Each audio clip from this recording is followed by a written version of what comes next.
Welcome to AgriEuro's YouTube channel. First, we will explain the product's main features. Then we will walk you through the assembly steps, making it easier for you to assemble the product on your own.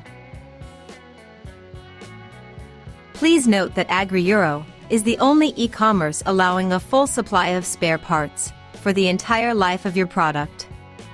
We offer full support for both repairs and service thanks to a Maxi repair shop on site or through one of our 400 partner service centers scattered throughout Europe.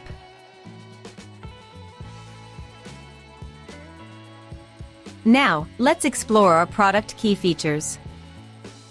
Il biotrituratore a scoppio BlackStone DSP 180L è progettato per la triturazione di rami, sterpaglie e fronde, rendendo il materiale idoneo al compostaggio. La macchina è dotata di una tramogia in acciaio con ampia apertura, che permette l'introduzione di rami voluminosi senza necessità di taglio preliminare. La struttura rinforzata garantisce resistenza agli urti e lunga durata nel tempo. La tramogia consente l'alimentazione simultanea di grandi quantità di materiale, comprese fronde con abbondante fogliame, ottimizzando i tempi di lavorazione. Il diametro massimo di taglio è pari a 120 mm, adatto a armaglie di grosso calibro anche di tipo fresco e fibroso, mantenendo elevate prestazioni operative. Il motore è un Loncin monocilindrico a 4 tempi da 420 cm3, pari a 15 cavalli di potenza, che assicura autonomia prolungata e affidabilità. Il telaio è equipaggiato con maniglie ergonomiche e ruote pneumatiche ad alta scorrevolezza,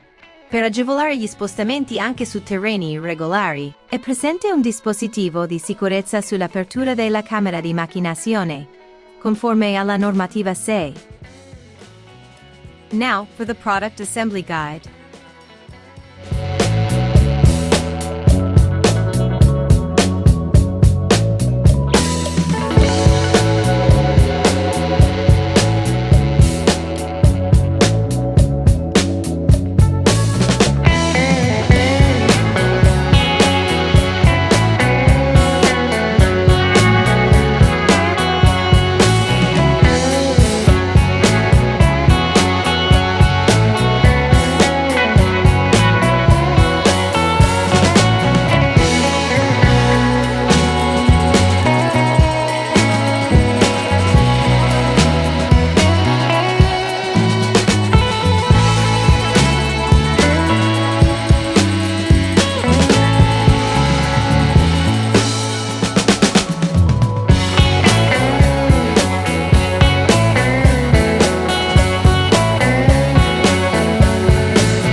Visit our official website AgriEuro and check out our offers.